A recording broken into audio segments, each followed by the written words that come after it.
Drinking water మనకి నీటి సదుపాయం కింద దానికి కూడా నబార్డు సపోర్ట్ చేయడం జరిగింది. వీటన్నిటిని కూడా కొత్త కొత్త ప్రాజెక్టులు ఏమైతే తీసుకొని దాన్ని ఇక్కడ ఇంజనీర్స్ కి చెప్పడం జరిగింది. నీటిపారుదల కానీ తర్వాత రకరకాల డిపార్ట్మెంట్లో మీకు మౌలిక వస్తువులకైతే ఏమైతే ఇన్ఫ్రాస్ట్రక్చర్ కావాలో వాటన్నిటికి కూడా మీరు ఒక ప్రపోజల్ రూపంలో తయారు చేసి నాబార్డుకి సబ్మిట్ చేస్తే నాబార్డు శాంక్షన్ చేస్తుంది. ఇది కాకుండా దాదాపు మేము ఒక ఈ RIDF అనేది గత 30 సంవత్సరాల నుండి సపోర్ట్ చేయడం జరుగుతుంది. రకరకాల ప్రాజెక్ట్స్ ఇచ్చాము. దాదాపు ఒక 4-5 RIDF ట్రాంచీలు అంటాము. వాటి కింద కూడా దాదాపు 1200 కోట్లు ఈ సంవత్సరం తెలంగాణ గవర్నమెంట్కి ఇవ్వాలని నిర్ణయించుకున్నాం.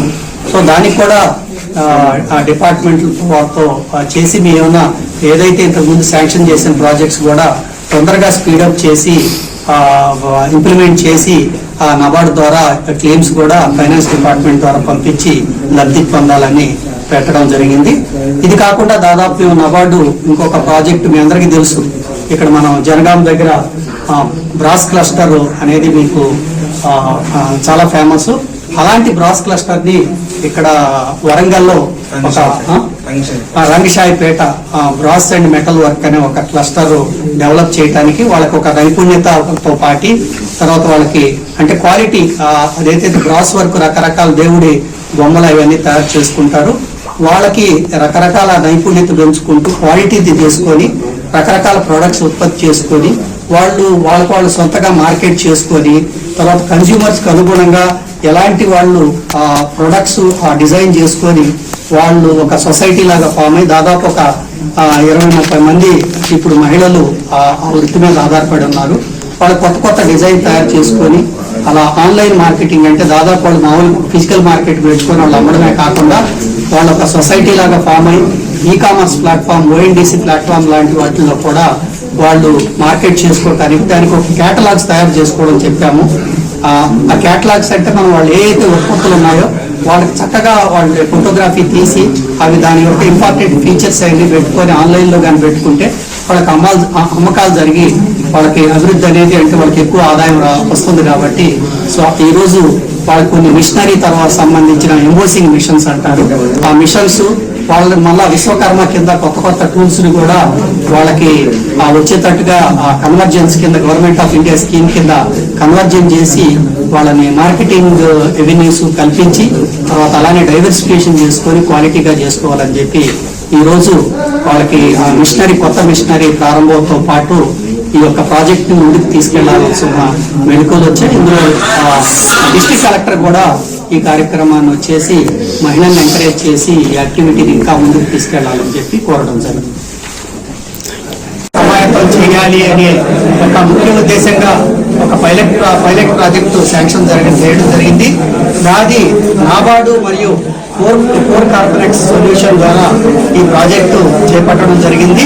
దీని ముఖ్య ఉద్దేశం ఏంటంటే రైతులు వరి పండించేటప్పుడు ఎక్కువ నీటి వసతి లేకుండా తడి పొడి పద్ధతుల్లో చేసుకుంటే రైతుకి తర్వాత దోమకాటు ఇలాంటి ఏదైతే మనకి చీడపీడలు ఉంటాయో వాటి వల్ల నష్టం అనేది తగ్గుతుంది. అలానే ఎక్కువైతే నీటి అవసరం కూడా తగ్గుతుంది. ఇది కాకుండా దాదాపు మీ అందరికీ తెలుసు మనం వరిలో ఎక్కువ మనం నీటిని వాడినప్పుడు దాదాపు మనం స్టాండింగ్ వాటర్ అంటాం. కంటిన్యూస్ గా నీరు అనేది మనకు అవసరమని మనం నమ్ముతాము. దానివల్ల ఏంటంటే మనకి మీథేన్ అనే ఒక విషవాయువు అనేది ఉంటుంది. దానివల్ల వాతావరణం అనేది అనేకమైనటువంటి మార్పులకు కారణం అవుతుంది. ఈ మీథేన్ గ్యాస్ ని ఎలా తగ్గించాలి అనే పద్ధతి ద్వారా ఈ తడి పొడి పద్ధతి ద్వారా వరిని పండించవచ్చు అని చెప్పేది అనేది ఈ కార్యక్రమాన్ని నాబార్డు కోర్ కార్పొరేషన్ ద్వారా ఈ ప్రాజెక్ట్ శాంక్షన్ చేయడం జరిగింది. ఇదే కాకుండా రైతుకి ఆదాయం వస్తుంది. అలానే ఎక్కువ నీటి అవసరం లేకుండా అలానే ఎక్కువ పురుగు మందులు తర్వాత ఇలాంటివి వాడకుండా ఈ ఖర్చు అనేది కూడా తగ్గి దాదాపు ఆదాయం అనేది ఆ దిగుబడి పెరగటానికి వరిలో ఆస్కారం ఉంటుంది.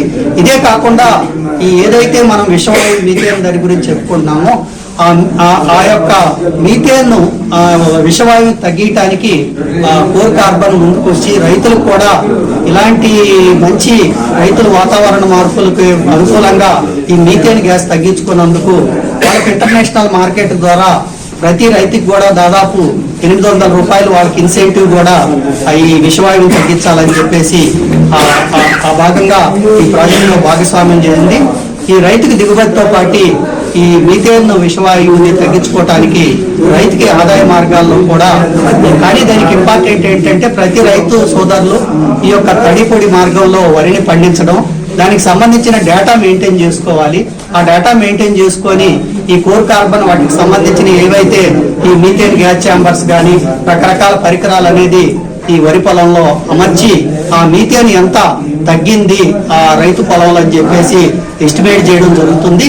దానికి అంతా కూడా ఒక డేటాబేస్ తయారు చేసుకొని వాళ్ళు ఇంటర్నేషనల్ మార్కెట్కి వెళ్ళి ఫలాని ఈ వరంగల్ ఏరియాలో ఎక్కడైతే ఈ 1500 మంది రైతులు లేకపోతే ఇంకా ఎవరైతే రైతులు ఈ పద్ధతిలో పాటిస్తున్నారో వాళ్ళకి ఈ యొక్క మనం కార్బన్ క్రెడిట్ అని అంటాము, కార్బన్ క్రెడిట్ మార్కెట్.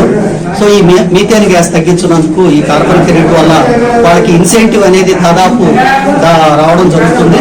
ఆ వచ్చిన ఇన్సెంటివ్ లో 50% అనేది మళ్ళీ రైతు ఖాతాలో జమ చేయడం జరుగుతుంది. సో ఇది ఈ ప్రాజెక్ట్ యొక్క ముఖ్య ఉద్దేశం. ఇది కాకుండా దాదాపు ఇక్కడ వరంగల్లో 2-3 కార్యక్రమాలకి ఇక్కడికి రావడం జరిగింది.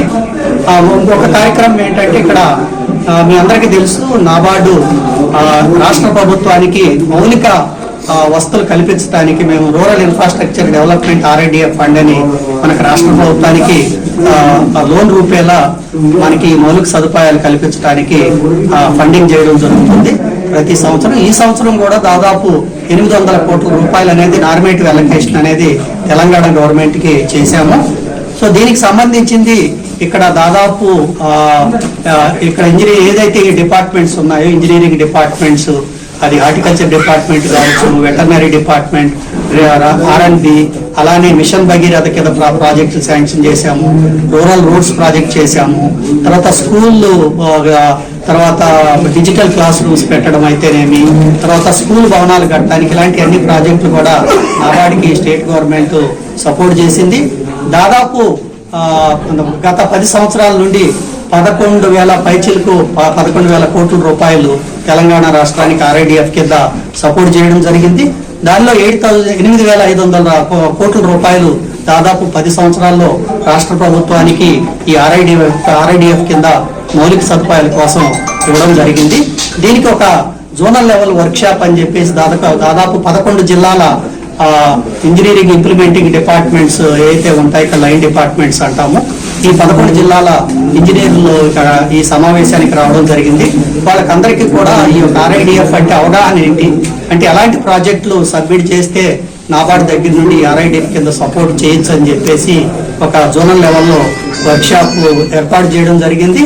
దాన్ని అందరికీ వాళ్ళకి సమాయత్తం చేసి ఈ మన తెలంగాణలో ఈ నాబార్డు ద్వారా ఇలాంటి దాదాపు స్కూల్ బిల్డింగ్స్ కి అయితేనేమి, దాదాపు ఆయిల్ పామ్ సపోర్ట్ చేయడానికి నాబార్డు RIDF కింద సపోర్ట్ చేసింది.